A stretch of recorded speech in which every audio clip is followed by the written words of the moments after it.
العالمين والعاقبة للمتقين والصلاة والسلام على سيد الأنبياء والمرسلين أما بعد فأعوذ بالله من الشيطان الرجيم بسم الله الرحمن الرحيم إنا نحن نزلنا الذكر وإنا له لحافظون صدق الله العظيم وصدق رسوله النبي الكريم ونحن على ذلك لمن الشاهدين والشاكرين والحمد لله رب العالمين یا الہی تو ہمیں عامل قرآن کر دے یا الہی تو ہمیں عامل قرآن کر دے پھر نئے سرے سے مسلمان کو مسلمان کر دے وہ پیغمبر جسے تاج رسول کہتے ہیں وہ پیغمبر جسے تاج رسول کہتے ہیں اس کی امت کو ذرا تابع قرآن کر دے سامعین محترم علماء کرام بزرگان دین میں نے آپ حضرات کے سامنے قرآن مجید کی ایک آیات پڑھی جس کا ترجمہ یہ ہے ہم نے ہی قرآن مجید کو نازل کیا اور ہم ہی اس کی حفاظت کریں گے اللہ تبارک و تعالیٰ اس قرآن مجید کی ذمہ داری تو لے رہے ہیں لیکن اس کی حفاظت کس طرح کریں گے ان چھوٹے چھوٹے بچوں سے اللہ تبارک و تعالیٰ قرآن مجید کی حفاظت کروائیں گے ان کے سینے کے اندر قرآن مجید کو محفوظ کروائیں گے اور اسی طرح قرآن مجید کی حفاظت ہوتی رہے گی بہت سے لوگوں نے قرآن مجید کو مٹانے کی کوشش کی مگر وہ خود تو مٹ چکے ہیں اس قرآن مجید کو نہیں مٹا سکے اللہ تبارک و تعالیٰ نے قرآن مجید کے اندر فرمایا لا يأتيه الباطل من بين يديه ولا من خلفه تنزيل من حكيم حميد دشمن نہ اس کے آگے آ سکتا ہے نہ اس کے پیچھے آ سکتا ہے کیونکہ یہ اللہ کی نازل کی ہوئی کتاب ہے ایک واقعہ یاد آ گیا ہندوستان کے اندر جب انگریز آیا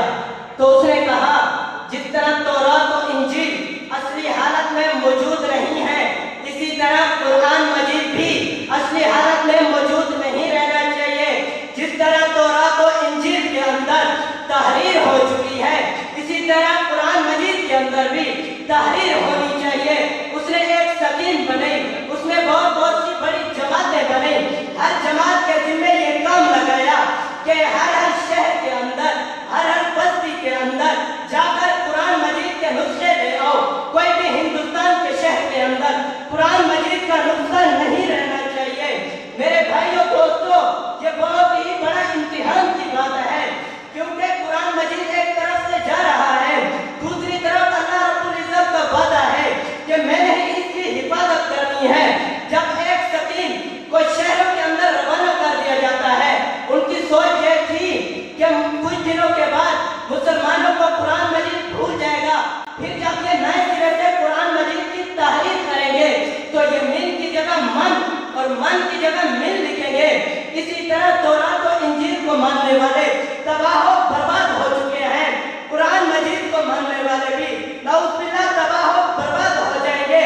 ایک افسر اپنی جماعت کو لے کر ایک مدرسے کے اندر گیا وہاں جا کر دیکھتا ہے قاری صاحب 30 سے 40 بچوں کو پڑھا رہے ہیں وہ قاری صاحب کو کہتا ہے قاری صاحب آپ کے پاس جتنے بھی قرآن مجید کے نسخے ہیں وہ میرے پاس جمع کرو کیونکہ ہندوستان میں انگریز کی حکومت تھی ہر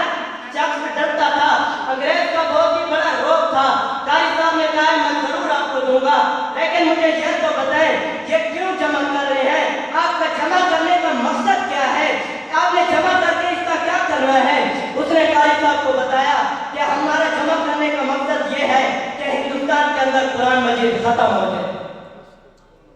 آپ صلی اللہ علیہ وسلم سے لے کر قرآن مجید انشاءاللہ تا قیامت اسی طرح جاری اور ساری رہے گا اس وقت قاری صاحب نے کہا ہے جس نے یہ سکیم بنائی ہے وہ بے شک نہ بے وقوف اور احمق ہے کیونکہ اس پہ وقت بھی لگے گا اس پہ پیسہ خرچ بھی ہوگا اس پہ مشقت بھی ہوگی لیکن اس کا ایک صفر کے برابر کی کوئی فائدہ نہیں ہوگا جس طرح آپ اگر دیکھتے ہوں گے صفر کا کوئی فائدہ نہیں ہوتا اگر اس کے ساتھ کوئی چیز نہ ہو اسی طرح اس کا بھی کوئی فائدہ نہیں ہوگا۔ انگریز نے قاری صاحب کی بات سنی اور قاری صاحب کو کہا، قاری صاحب یہ آپ کیا کہہ رہے ہیں؟ ہمارے بڑے تاجروں نے، بڑے بڑے افسروں نے یہ سکیم بنائی ہے، آپ کہہ رہے ہیں اس فکر کا بھی فائدہ نہیں ہوگا؟ قاری صاحب نے کہا ہے کہ میں ابھی آپ کو اس کا مشاہدہ کر کے دکھاتا ہوں۔ ایک قرآن مجید اٹھایا اور انگریز کے ہاتھ میں دیا۔ انگریز کو کہا ہے بھائی اس قرآن مجید کے اندر سے جہاں سے بھی آپ کا دل چاہتا ہے قرآن مجید کی کوئی آیت پڑھ کے سنائیں اور کسی طالب علم کی طرف اشارہ کر کے کہیں کہ اس سے آگے بھائی تو پڑھنا شروع کر، انشاءاللہ وہ آپ کو جتنا آپ کہیں گے وہ آپ کو سنا دے گا۔ اسی طرح اس نے ایک مشکل کے ساتھ ایک آیات پڑھی، اس کے بعد ایک طالب علم کی طرف اشارہ کر کے کہتا ہے بھائی اس سے آگے پڑھنا شروع کر، وہ بسم اللہ پڑھ کے شروع کر دیتا ہے۔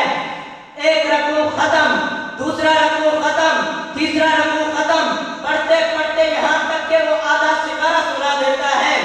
اس کے بعد انگریز کہتا ہے بس بھائی بس بیٹھ جا۔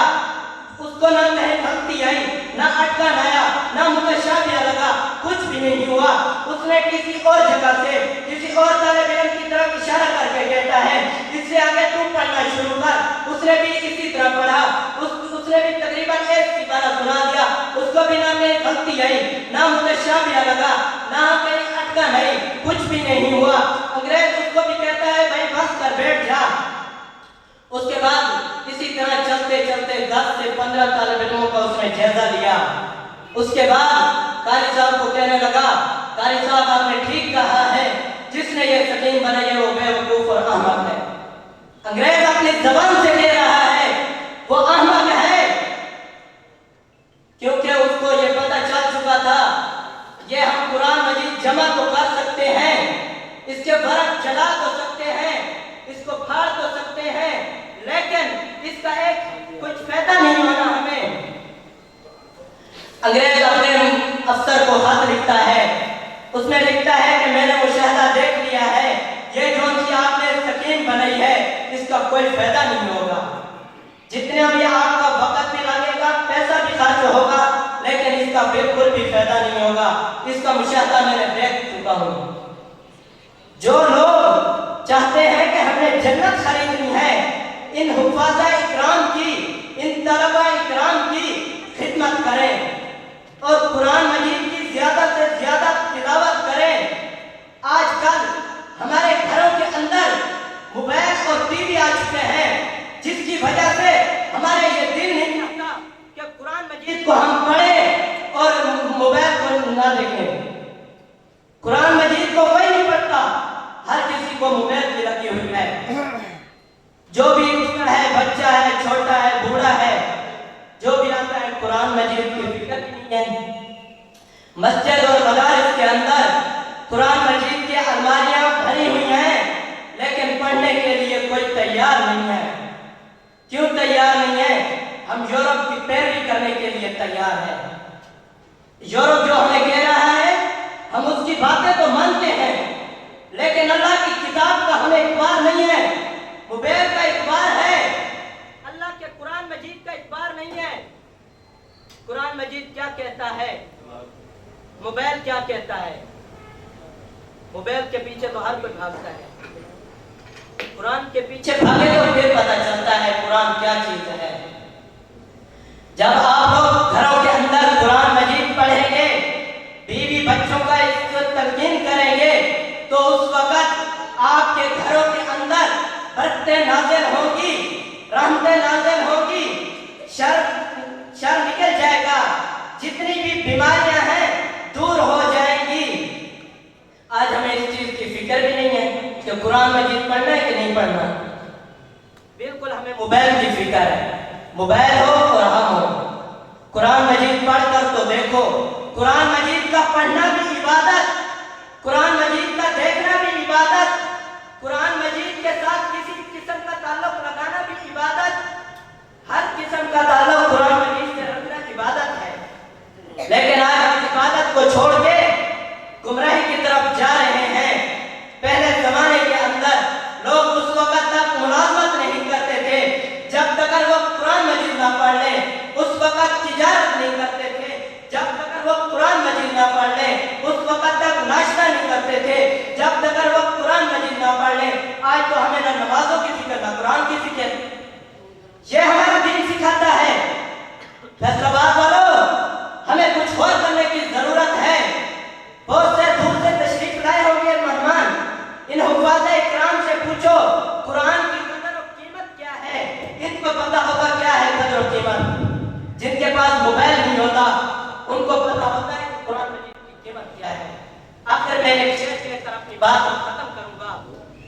لبوں پہ آیتیں قرآن سجا کے نکلے ہیں. لبوں پہ آیتیں قرآن سجا کے نکلے ہیں. مر مٹنے کے لیے ارمان نکلے ہیں. اگرچہ زمانہ تلا ہے ہماری جان لینے پر, اگرچہ زمانہ تلا ہے ہماری جان لینے پر, تو ہم جان ہتھیلی پر سجا کے نکلے ہیں. وآخر